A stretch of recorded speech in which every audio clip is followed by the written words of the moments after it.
yang juga adalah selebgram. Karena ya kalau misalnya Anda adalah pengguna TikTok, maka beliau ini akan seliweran juga di sana. Saya juga termasuk followernya.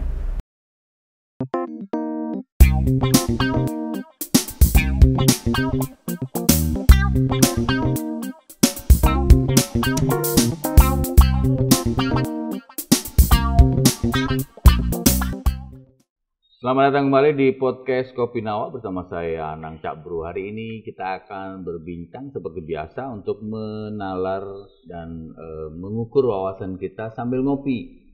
Di sini kita akan berbincang banyak hal yang terjadi di sekitar kita yang berhubungan dengan masyarakat, berhubungan juga dengan kebijakan.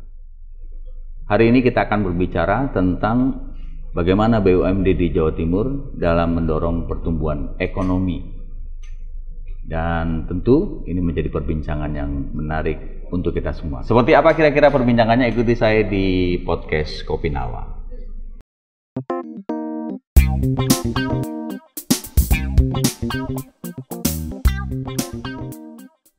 Sudah bersama saya di sini di podcast Kopi Nawa hari ini Wakil Ketua Komisi C DPRD Provinsi Jawa Timur Habib Mahdi, politisi senior P3 asal daerah pemilihan Probolinggo dan Pasuruan, dan beliau ini adalah anggota DPRD Provinsi Jawa Timur yang juga adalah selebgram. Karena ya kalau misalnya Anda adalah pengguna TikTok, maka beliau ini akan seliweran juga di sana. Saya juga termasuk followernya dan sering kali melihat bagaimana beliau ini kalau sudah bersama dengan masyarakat luar biasa. Mereka atau masyarakat Probolinggo terutama ini kalau sudah beliau datang itu kayak gembira banget ya. Assalamualaikum.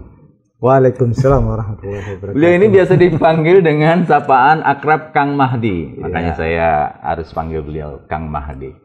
Sejarahnya gimana dipanggil Kang Mahdi? Padahal selama ini kan dikenalnya Habib gitu ya. Tapi hari ini kayaknya lebih karena sudah menjadi selebgram, kemudian berubah menjadi Kang Mahdi gitu. Jadi ceritanya itu waktu pertama kali mencalonkan anggota DPRD Provinsi Jawa Timur, kalau pakai nama yang biasa, masyarakat tidak akan tertarik. Kurang ini ya. Jadi akhirnya menggunakan bahasa atau panggilan Kang Mahdi. Kan aneh kan? Iya. Yang lain-lain pengen disebut Habib, saya panggil Kang. Akhirnya orang tanya-tanya, siapa Kang? Kang Mahdi. Akhirnya jadilah sampai ke periode keempat ini. Jadi dari sapaan akrab ini kayaknya beliau ini orangnya membumi ya, tidak mau ada label-label yang kayaknya teristimewakan, sehingga tidak heran beliau ini anggota DPRD di tahun 2024. Yang sebelumnya itu masih magang berarti. Baik, Kang Mahdi di sini periode pertama 2024, periode sebelumnya sudah 3 kali kan. termasuk hebat loh, 4 periode loh. Ya mungkin masyarakat masih percaya sampai masih percaya ya. Ya saya sih percaya karena kalau saya lihat di TikToknya kayak begitunya loh. Gus Bupati saja kalau sama jenengan ini luar biasa. Yang kemarin saya lihat ngopi di atas. Saking bersamanya Gus Bupati dikiranya sampai saking sering bersama dikira mirip sama. Baik, Kang Mahdi di sini ada aturan, kita ngobrolnya sambil ngopi, dan kebetulan ini kopi yang sedang kita siapkan ini adalah kopi Robusta dari Krucil Probolinggo. Oh iya. Cerita dong tentang kopi di Probolinggo terutama. Probolinggo itu penghasil kopi di 6 kecamatan. 6 kecamatan? 6 kecamatan. Banyak ya? Ada Krucil, Tiris, Kecamatan Tiris, Sumber, Sukapura, Gading, Pakuniran. Jadi di Probolinggo ini terkait dengan hasil kopi itu sangat menjanjikan sekali. Luar biasa ya. Di daerah Tiris itu ada kopi yang sangat menarik yang biasa disebut kalau di tempat saya itu kopi nangka ya. Kopi nangka ya saya pernah dengar. Harganya mahal sekali.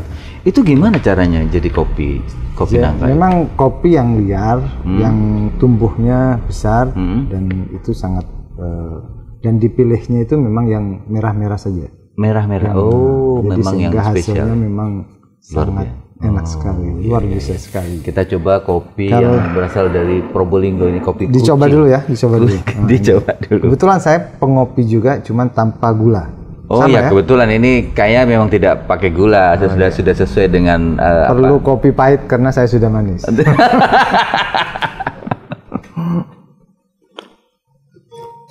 Alhamdulillah mantap ini ya, kopi Krucil Probolinggo.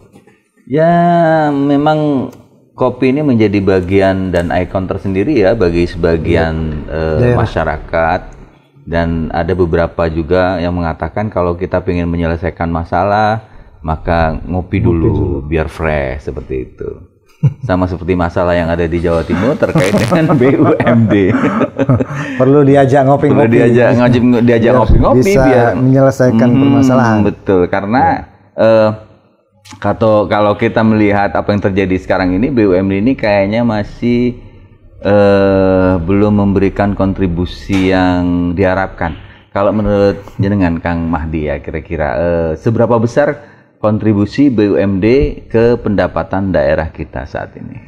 Perlu saya sampaikan terlebih dahulu bahwa BUMD Provinsi Jawa Timur itu banyak sekali. Ada 9 ya. Itu 9 belum anak perusahaannya yang dibuat oleh para perusahaan. Di antaranya ada BUMD Perbankan, kita punya Bank Jatim dan Bank BPR Jatim. Ini Bank BUMD 2 inilah yang menjadi pemberi dividen atau PAD. Kayak tulang punggung gitu ya. Yang lainnya masih hanya sekedar ada sebagai usaha saja. Makanya ke depan Komisi C selalu mengawasi sehingga BUMD ini kita awasi terus, kita rapat kerja terus untuk biar tahu bahwa BUMD mana yang kalau kita perlu kita merger saja atau kita tidak diteruskan seperti itu. Jadi di merger yang supaya paling ada signifikan solusi. Kita tahu bahwa penyumbang dari BUMD itu di perbankan Bank Jatim setor 821 miliar itu ke kabupaten dan provinsi, ke provinsi 420 miliar. Padahal itu sudah terjadi fraud. Kita tahu bahwa Bank Jatim 2024 mengalami fraud atau masalah, ada beberapa masalah terjadi di cabang Jakarta. 500 miliar. 500 miliar kecil. Kecil ya? Kecil. Kalau setengah triliun besar. Tergantung bagaimana kita membahasakan kalau begitu ya. Oke, kita sepakat setengah triliun. Setengah triliun. Iya, setengah triliun itu kan bahasanya kan ring. Kalau 500 kayaknya kecil ya, 500 miliar. Itu dan juga di BIFAS. Di BIFAS-nya juga terjadi fraud juga. Permasalahan terjadi penggarongan yang sangat besar juga, hampir 179 miliar. Ngeri ya, sampai terjadi penggarongan begitu ya. Artinya Komisi C ini harus bekerja ekstra dong untuk kemudian ini bisa diperbaiki supaya tidak terulang lagi. Iya, makanya kita melakukan rapat kerja dengan Bank Jatim dan juga pemerintah Provinsi Jawa Timur untuk menghasilkan rekomendasi-rekomendasi yang berkaitan dengan terjadinya permasalahan di Bank Jatim. Sebelum RUPS kita sudah memberikan rekomendasi, diantaranya yang terlibat atau yang menjabat di waktu terjadinya fraud sekiranya tidak dipilih kembali, dan itu sudah terjadi. Salah satu upaya untuk membersihkan atau diantaranya juga jajaran pimpinan direksi itu diusahakan dari dalam. Dari dalam karena kita tahu bahwa kalau dari dalam itu rasa memiliki rasa perjuangannya, karena mereka berangkatnya dari bawah biasanya. Dari cabang berangkat terus biasanya seperti itu, sehingga mereka tahu seluk beluknya dari Bank Jatim itu degradasi sendiri. Mereka bekerja dari bawah sampai kemudian rasa kepemilikannya kan beda. Ya betul. Dan kita lihat di terjadinya permasalahan ini seperti di Jakarta, mereka dari luar. Mereka dari luar. Kepala cabangnya dari luar yang kita telusuri kemarin itu. Kan untuk menentukan itu semua kan ada tim ya. Kang ya, untuk menentukan ini kemudian masuk menjadi jabatan-jabatan ya, makanya ini. Kan timnya itu diantaranya yang menentukan jajaran direksi, makanya disepakati melalui rekomendasi Komisi C untuk sekiranya ke depan kemarin di RWPS itu sudah terjadi bahwa sebagian besar jajaran direksi itu dari dalam. Ada kesan Komisi C ini hanya jadi penonton selama ini.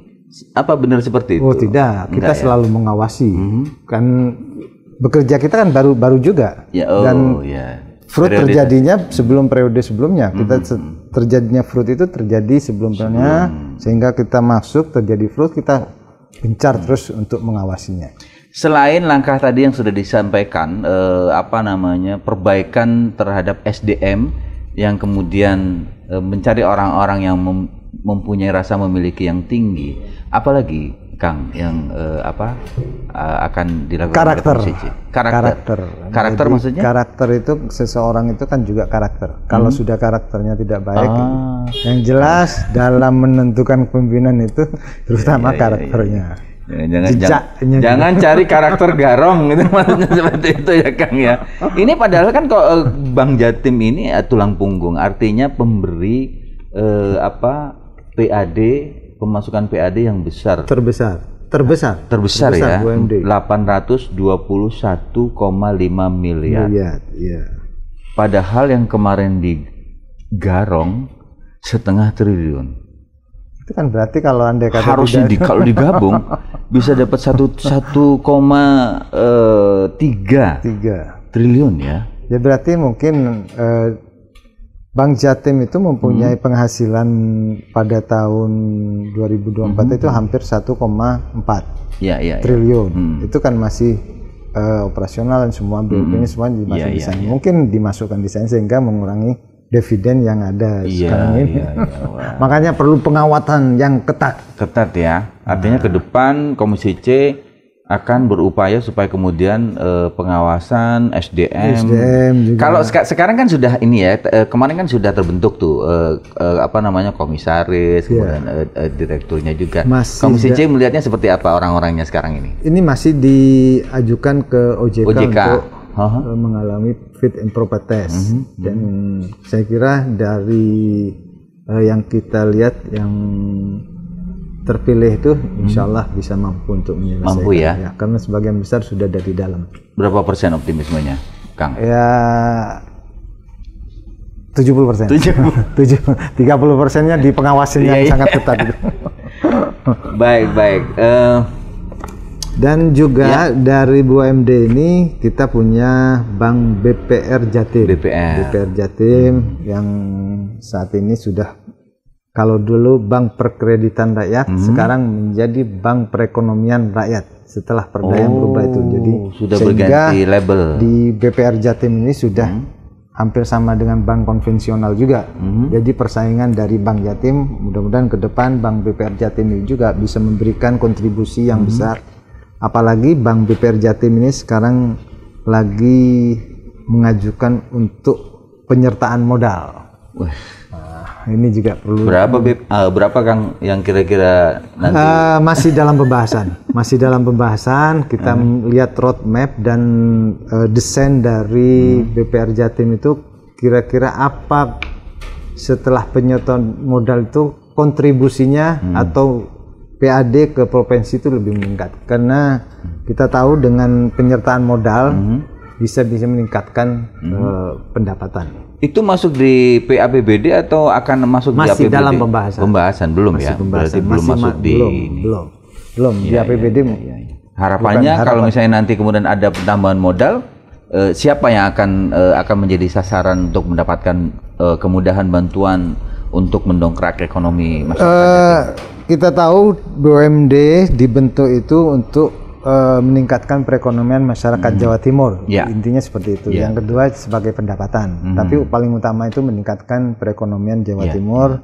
Dengan adanya Bank Jatim dan BPR Jatim diharapkan bisa membantu masyarakat di bawah, terutama UMKM bisa mengakses ke Bank Jatim lebih fleksibel, lebih gampang untuk bantuan modal ya. Untuk bantuan modal. Kita tahu bahwa UMKM atau pelaku usaha setelah mengalami COVID kemarin, masalah COVID, sebagian besar itu kan mengalami keterpurukan. Downgrade lah istilahnya. Keterpurukan. Mereka keterpurukannya diantaranya mereka mau bangkit, tidak bisa karena kendala modal. Mau ngambil modal ada kendala dengan pinjaman yang lama.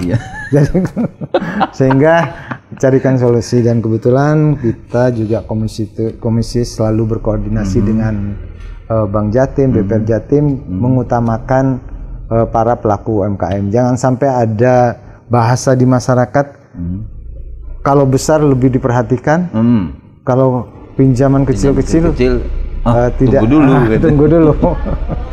Kang Mahdi, ini kan kalau misalnya kemudian kita bicara perbankan di Jawa Timur ya, ada Bank Jatim, ada kemudian Bank Perekonomian Rakyat atau BPR tadi.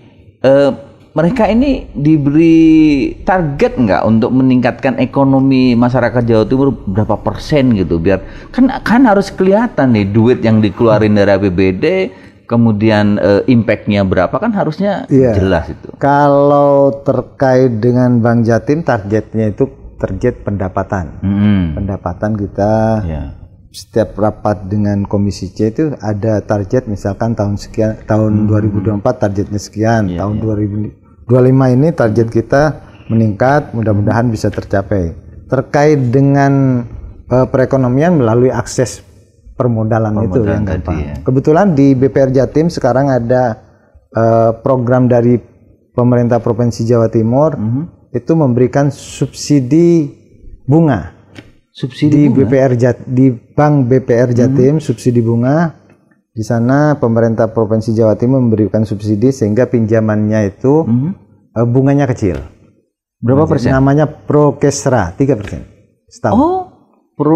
Prokesra. Kesra. Itu pinjamannya kalau 3%. Kalau pinjam angka aja, kalau pinjam 10 juta per tahunnya hanya bayar untuk bunganya itu 300.000. Kecil per tahun ya? Setahunnya 300. Setahunnya 300. Jadi kalau dihitung 10 juta, kan kecil. Kecil. Kalau maksimal, tapi pinjamannya tidak seperti dulu. Kalau dulu kan pinjamannya tidak ada maksimal. Sekarang pinjamannya maksimal 50 juta. 50 juta. Sehingga menyentuh kepada masyarakat kecil. Berarti tidak berlaku 6% yang selama ini terjadi ya, 6 sampai 9%. Karena ada subsidi. Karena disubsidi. Subsidi itu. Untuk golongan seperti apa yang bisa mendapatkan yang jelas subsidi ini? Para pelaku usaha yang membutuhkan modal di skala kecil karena maksimalnya hanya 50 juta. Menyentuhnya kepada pengusaha kecil. Seperti itu. Sehingga para pelaku usaha besar jangan ikut-ikut lah. Kasihan dengan ini kan secara teori bagus ya Kang ya, Kang Mahdi ya. Secara teori gitu loh. Tapi kan kadang prakteknya banyak lah orang-orang atau UMKM ini susah mengakses. Saya malu mau nanya seperti itu. Tapi kan ini kenyataan realitas di lapangan bahwa ternyata banyak orang susah juga mau mengajukan modal ke bank, terutama dari UMKM. Nah, ke depan atau dengan adanya kondisi seperti ini, Komisi C sendiri berharapnya ke Pemprov atau BUMD yang ada di perbankannya ini seperti apa supaya nggak ada lagi nih yang susah banget, ini harus begini, harus begitu. Kita sudah melakukan rapat kerja dengan Bank Jatim, BPR Jatim, malah kita menyampaikan kenapa pinjol itu gampang sekali untuk pinjam. Cuman modal KTP, sama nomor HP. Iya betul. Dan nomor HP. Cuman di pinjol itu kan harus ada nomor 2 ke sampingnya. Iya. Kalau tidak bayar, yang lainnya makan diteror. Memang kendalanya di pinjaman itu seperti itu karena memang selama ini kan para pelaku usaha itu sulit untuk mengakses. Mereka kesulitan biasanya di jaminan. Di jaminan. Karena apapun pinjaman itu kan harus ada jaminan. Karena tidak ada jaminan, takutnya lupa kalau ada punya pinjaman. Jadi kalau saya mempersepsikan, kalau orang pinjam ada jaminan itu biar mengingatkan kalau mereka punya pinjaman. Tapi kita sudah melakukan pendekatan dan rapat kerja dengan pemerintah, Biro Perekonomian dan juga Bank Jatim dan BPR Jatim, gimana dicarikan skema dalam untuk para pelaku usaha kecil terutama bisa mengakses dengan mudah para mencari pinjaman. Harus pakai jaminan ya? Iya. Kalau pinjol kan nggak pakai, Kang. Pinjol nggak pakai tapi resikonya ya? Resikonya masih belum berani ke situ. Beban mau. Berarti orang-orang yang pinjol ini kasus-kasus pinjol kan tahu sendiri kan. Iya betul sekali. Jadi memang mau tidak mau memang syarat bahwa harus ada jaminan itu harus ada ya, Kang. Jaminan itu kalau saya persepsikan secara pribadi sebagai pengingat kalau punya pinjaman. Iya, saya sering kali lupa kalau saya punya pinjaman. Mungkin pinjol, Ya, alhamdulillah sih sampai sekarang belum pernah pinjol ya. Paling pinjam sama teman-teman lah. Cuman kalau teman-teman kan bisa sampai setahun 2 tahun baru dibayar, Kang. Nah, kita sekarang bicara tentang BUMD tadi. Perbankan sudah Komisi C berupaya untuk memberikan way out atau jalan terbaik bagi masyarakat mendapatkan modal, terutama UMKM. Kita sekarang bicara BUMD non perbankan. Banyak masalah di situ. Dan menurut informasi yang terjadi sekarang, mereka juga ya hidup segan, mati tak mau. Gimana, Kang, kalau untuk urusan BUMD non perbankan? Karena kalau perbankan udah jelas lah. Top lah kalau boleh dibilang. Top, tapi perlu ada pengawasannya. Ya, betul-betul. Dengan segala resiko, dengan segala macam pernik-perniknya lah. Kalau untuk yang di luar perbankan selama ini seperti apa, Komisi C? Memang dibentuknya BUMD itu diantaranya untuk meningkatkan PAD Provinsi Jawa Timur. Dan kita tahu BUMD Jawa Timur selain perbankan itu memang menjadi catatan khusus di Komisi C. Ada beberapa seperti PT Jatim Geraha Utama masih kecil memberikan dividen kepada Provinsi Jawa Timur dari modal yang ada masih kecil sekali, sehingga kita melakukan evaluasi terus. Dan mungkin juga perlu ada, kadang-kadang kita kan hanya memberikan rekomendasi, tidak bisa menyentuh langsung kepada sesuai aturan itu tidak bisa menyentuh langsung kepada BUMD. Hanya eksekusi memberikan tetap di eksekutif ya. Tetap di pemegang kendali di pemerintah provinsi. Tapi kita memberikan masukan-masukan terus. Sekarang ini yang menjadi perbincangan terkait dengan BUMD Kasa. Anak perusahaan dari PWU. Itu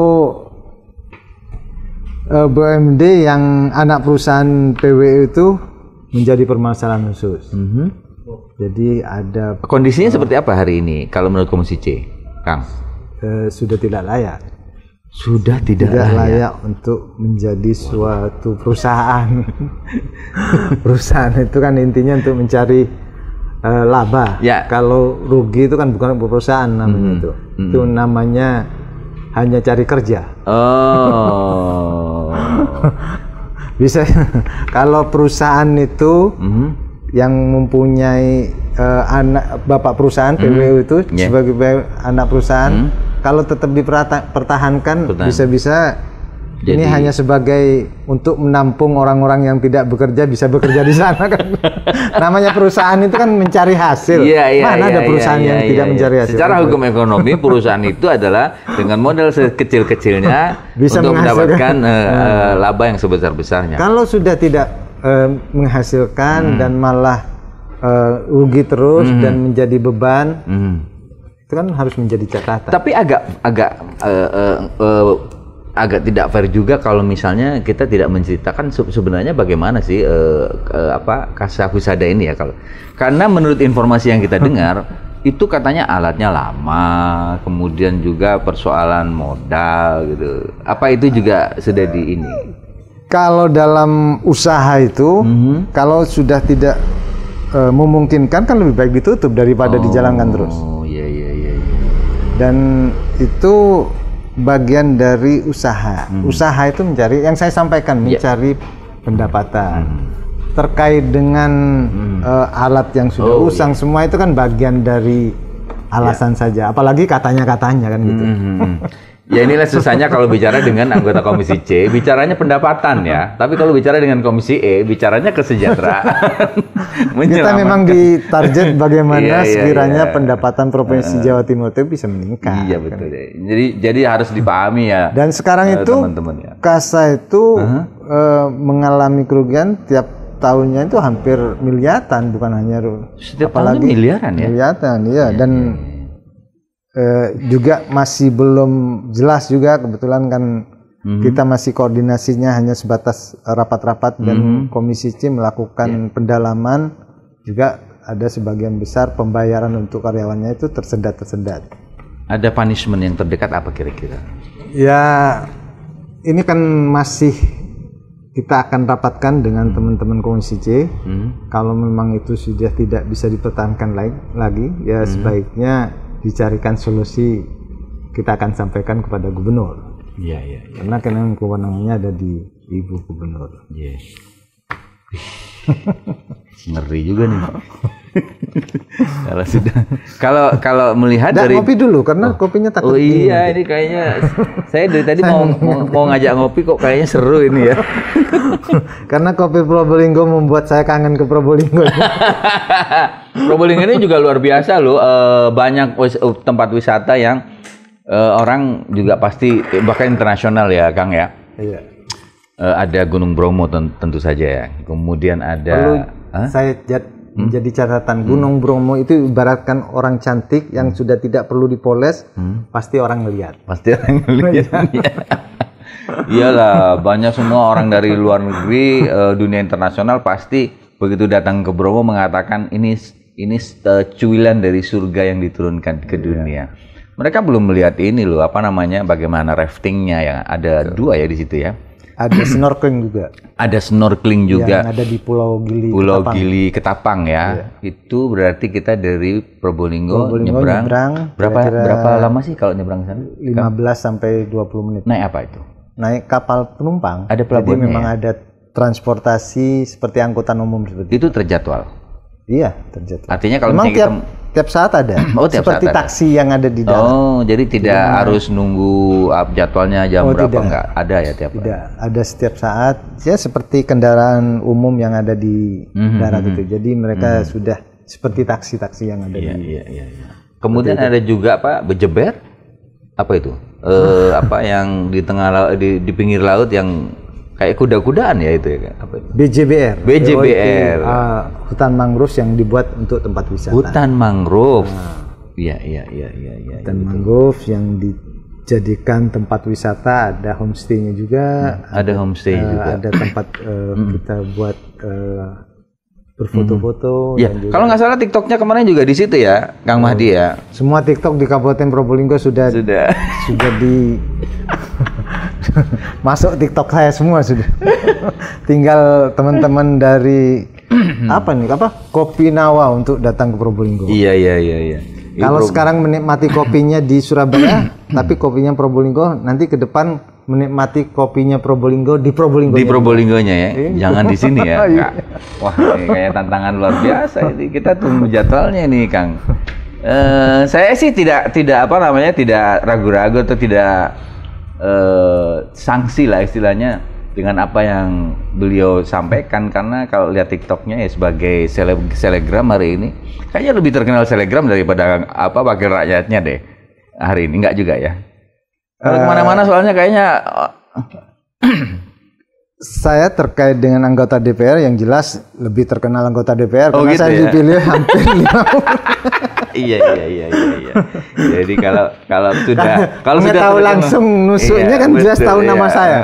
Yang jelas yang memilih saya sudah tahu. Kalau di TikTok itu kan hanya tahu kepada TikToknya saja. Iya. Dan beliau ini adalah pemain basket dan pemain drum, betul ya? Dulu kan drummer tuh. Dulu. Sekarang masih suka. Semua. Kan kalau terkait dengan seni itu kan tetap pasti melekat kan.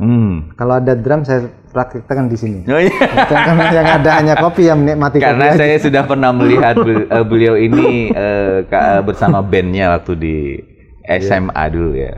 Kuliah juga masih terus ya. Basket masih juga. Sudah sekarang. tidak. Sudah tidak lagi. Saya sekarang lagi ke adventure. Ya. Kebetulan saya sekarang menjadi ketua FAJI Kabupaten Probolinggo Federasi Arum Jeram Indonesia. Arum Jeram. Perasaan juga suka sama ini sepeda. Semuanya. Pokoknya yang berkaitan dengan menikmati suasana alam saya akan. Bicara wisata, kemudian bicara BUMD, Probolinggo ini kan kayaknya luar biasa. Dukungan BUMD sendiri untuk wisata-wisata yang ada di Jawa Timur seperti apa harapannya Komisi C, Kang? BUMD Provinsi Jawa Timur dukungan terhadap pariwisata saya pastikan tidak ada. Tidak ada dukungannya. Tidak ada. Tidak ada. Jadi sekarang ini terkait yang ada itu berkaitan dengan wisata Bahari Lamongan, Marani, Tanjung Kodok, BW semua itu kan targetnya bukan ke wisatanya tapi ke pendapatannya. Iya, iya. Pendapatannya. Sehingga ke depan juga bukan hanya terkait pendapatan, jadi bagaimana sekiranya karena di wisata Bahari Lamongan terkait dengan perekonomiannya masyarakatnya kurang menyentuh juga. Jadi yang berkaitan dengan alam itu aspek untuk perekonomiannya lebih mengena kepada masyarakat. Karena masyarakat sekitar akan terlibat. Seperti halnya di Pulau Gili Ketapang.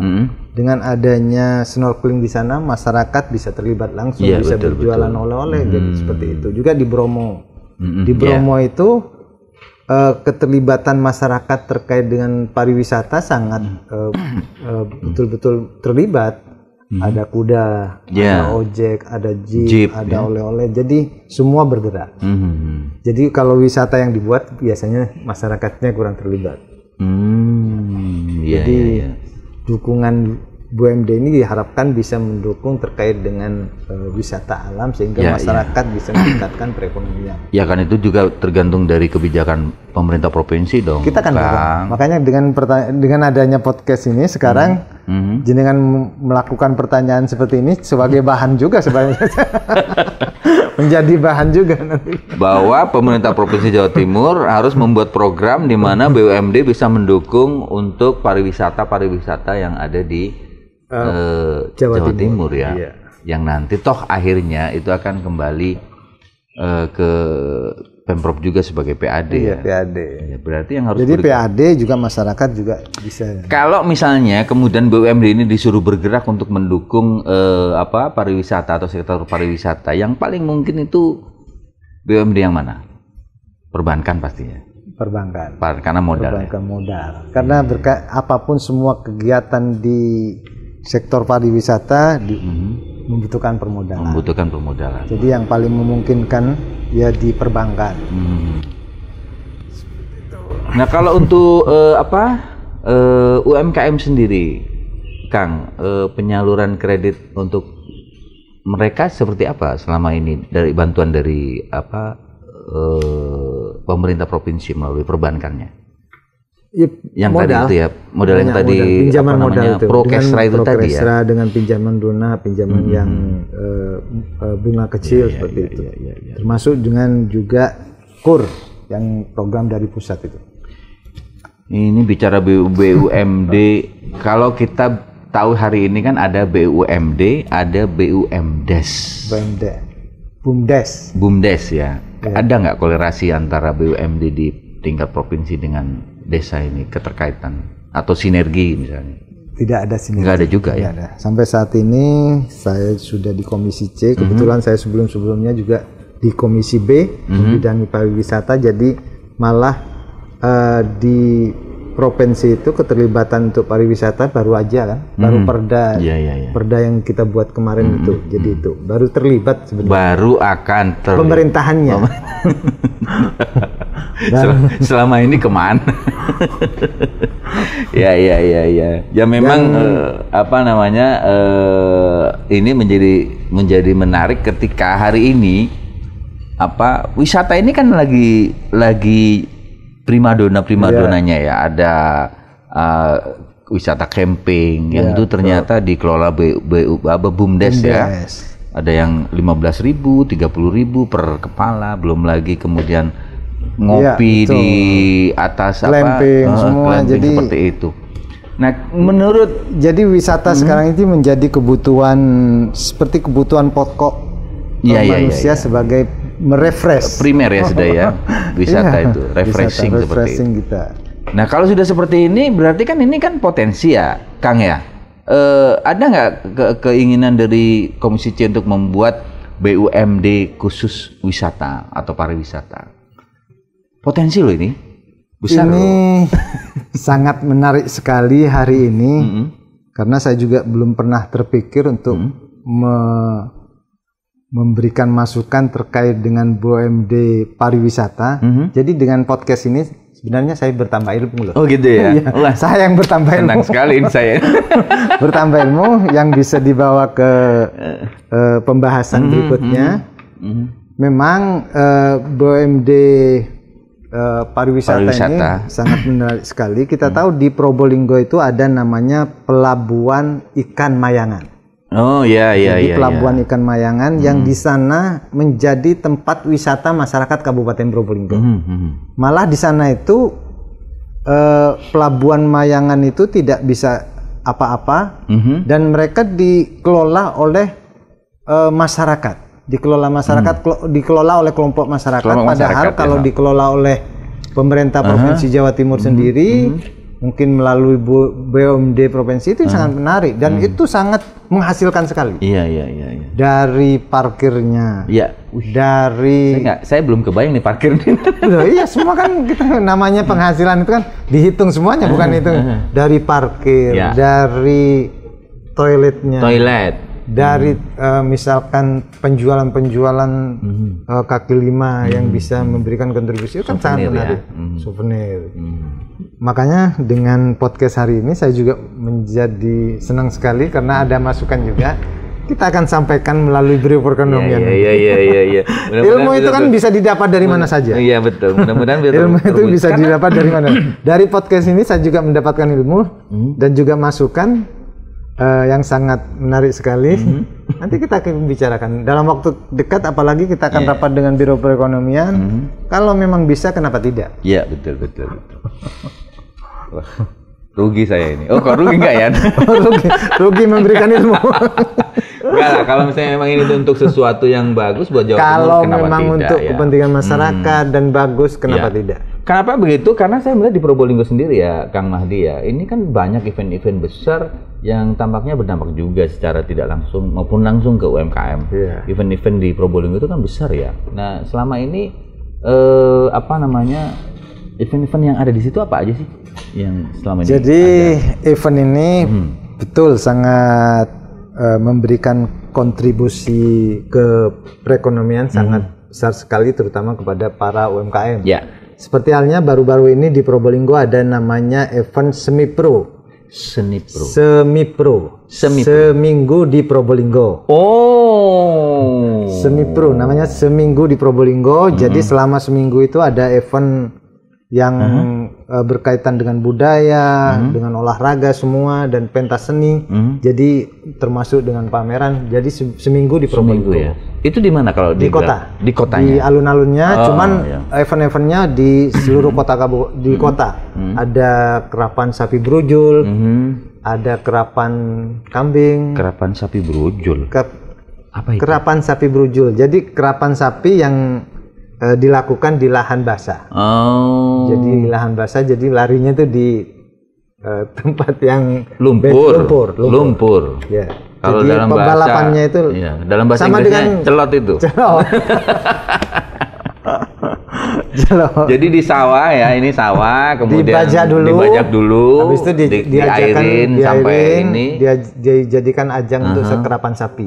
Kalau biasanya kering, ini basah. Itu tahunan sudah lama atau baru? Semipro tahunan. Tahunan ya. Kalau semipro tahunan. Sejak kapan? Ya kalau sejaknya saya kurang paham. Sudah berapa lama? Sudah berapa lama? Sudah cukup lama ya. Banyak juga ya. Jadi juga ada kalau di kabupaten itu ada jazz gunung. Ya. Ada jazz gunung itu sangat memberikan kontribusi besar. Itu di Bromo sekali. ya? Di Bromo. Di pasirnya ya. Ada juga Eksotika Bromo. Eksotika Bromo. Kebetulan dapat sekitar 10 hari dirasakan dan itu menjadi event nasional sudah. Iya. Itu apa aja isinya? Ya menampilkan budaya-budaya, budaya tari semua. Ya. Jadi semua. Budaya yang ada kearifan lokal. Enggak semua. Jadi tingkat nasional. Nasional. Biasanya penampilan dari mana-mana gitu ya. Itu eventnya Probolinggo atau awalnya eventnya komunitas dikembangkan oleh sekarang menjadi memang paling enak ya, nggak perlu mikir. Namanya yang bermanfaat itu bukan. Iya. Kalau Larasati itu apa? Banyak event ya, Larasati itu banyak juga. Dan juga yang akan datang ini bulan November di Kabupaten Probolinggo ada namanya 7 Ranu 7 hari 7 November. 7 Ranu. Ranu itu maksudnya ada Ranu event di Ranu itu. Apa namanya? Kebetulan di Probolinggo ada 7 Ranu dibuatkan event. Nanti di Ranu itu akan masing-masing Ranu akan event selama 7 hari tanggal 7 November di 7 Ranu itu. 7 November ya. Kenapa harus 7 November? Karena kan 7 itu ya. Jadi 7 November 7 Ranu bisa dibolak-balik nih. Mau bisa aja. Kita tanggal jangan lupa nanti teman-teman bisa hadir juga. Kayaknya kita mesti ke sana loh. 7 November akan ada event 7 Ranu itu. Dan di event itu banyak sekali akan ditampilkan ada budaya, ada olahraga, termasuk ada adventure juga. Dan fashion show fashion show-nya nanti ini beda nanti di Ranunya itu. Di Ranunya ya. Di Ranu, di atas Ranu. Kayak danau kecil lah istilahnya itu. Besar Ranunya. Oh, besar ya? Ranu itu kan besar ya. Kalau bahasanya danau, cuma di sana kolam kan Ranu. Besar. Susah juga karena kalau danau harus ada pulau di tengahnya, Kang. Iya. Kalau kuliner kan selama ini kita kenal di tempat-tempat wisatanya lah. Nah, kalau kulinernya sendiri kan kayak kopi nih pasti kan ada ya, apalagi wisata-wisata yang membuat orang jadi fresh bener gitu di Probolinggo. Kalau di Probolinggo tuh banyak kulinernya yang terkenal ada rawon nguling. Ya. Insya Allah teman-teman pada tahu semua ke rawon nguling. Itu kesukaan saya dari kecil tuh, karena kan lewat kalau dari tempat saya lahir sampai ke Surabaya pasti mampir di sana ya. Dan kalau di tempat-tempat wisata itu juga mulai banyak bermunculan kuliner-kuliner. Ada Bawangan, rumah makan Bawangan yang lagi viral. Ayam ya itu. Ayam Bawangan. Dan tempatnya juga eksotik. Jadi langsung yang saya tahu sih di pinggir jalan itu, Kang. Bukan yang di Probolinggo Kabupaten, tapi yang di Bromonya. Oh, yang di Bromonya juga ada. Ya karena Probolinggo itu ada dua ya, ada Probolinggo Kota, ada Probolinggo Kabupaten. Seperti itu. Keren sekali nih. Ada Probolinggo Kota, Kabupaten. Sebut juga karena dapil saya itu 4. Oh iya. Kota Pasuruan, Kota Kabupaten. Wah, Pasuruan apalagi sudah terkenal lah wilayah atas nih ya. Seperti itu. Ya tentu ini kan menjadi sebuah catatan menarik bahwa BUMD tidak baik-baik saja. Walaupun sebenarnya ada potensi besar kalau misalnya mau misalnya menggantikan BUMD yang tadi Kang Mahdi bilang ya harus diganti lah. Ya, ini ada BUMD wisata yang kayaknya perlu akan menjadi ide segar ya untuk Komisi C menghasilkan uang, karena hari ini orang nggak segan-segan loh untuk wisata ini. Beli tenda aja harga 2 juta dilakoni.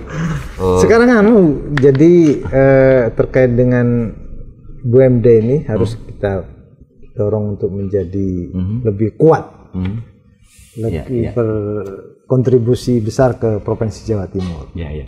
Nah terakhir Kang, ini kan harapannya Kang Mahdi sendiri sebagai wakil rakyat kepada BUMD, terutama Komisi C, karena jenengan juga adalah wakil ketua, artinya pimpinan di sana yang akan mengorkestrasi bagaimana gerakan dari BUMD ini sendiri ke depan menghasilkan PAD yang lebih besar untuk kesejahteraan masyarakat. Apa yang akan dilakukan dan PR-nya apa nih gitu? Yang jelas kita akan selalu mengawasi BUMD yang ada ini lebih kredibel lagi, lebih kuat lagi, lebih memberikan kontribusi yang bagus dan dilakukan secara profesional juga. Jangan dengan perusahaan milik daerah sehingga mereka ongkang-ongkang saja, membutuhkan support terus dari pemerintah, jangan seperti itu. Jadi mereka berkreasi sehingga memberikan kontribusi yang sangat besar kepada Provinsi Jawa Timur. Untuk SDM-nya sendiri, BUMD supaya lebih profesional lagi.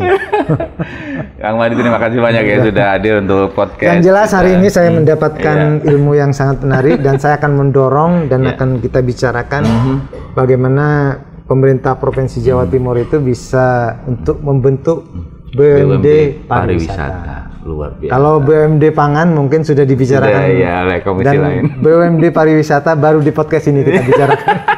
Sangat menarik sekali. Apa yang kita perbincangkan hari ini tentu merupakan realita yang memang pemerintah provinsi dan DPRD Provinsi Jawa Timur bersinergi, berkolaborasi dalam menciptakan satu kesempatan yang lebih besar, peluang yang lebih menjanjikan kepada BUMD yang nantinya tentu entry point-nya itu adalah kesejahteraan masyarakat dan kemudahan para pelaku usaha di Jawa Timur serta peningkatan kesejahteraan bagi masyarakat Jawa Timur. Dan perbincangan dengan Kang Mahdi hari ini memang luar biasa. Kita menemukan sesuatu yang masih punya harapan lah sebenarnya BUMD, tapi tentu ada perbaikan-perbaikan yang harus dilakukan baik oleh pemerintah provinsi dengan pengawasan dan tentu berbagai rekomendasi dari Komisi C. Kang, terima kasih sekali lagi. Terima kasih banyak. Sukses selalu. Amin. Mudah-mudahan bisa jadi 5 atau 6 periode lagi ke depan. Sehingga kita masih terus bisa berbincang dan tetap bisa memberikan yang terbaik untuk Jawa Timur. Sampai jumpa lagi di podcast Kopi Nawa mendatang. Terima kasih. Saya Anang Cakbro pamit. Sampai jumpa. Okay.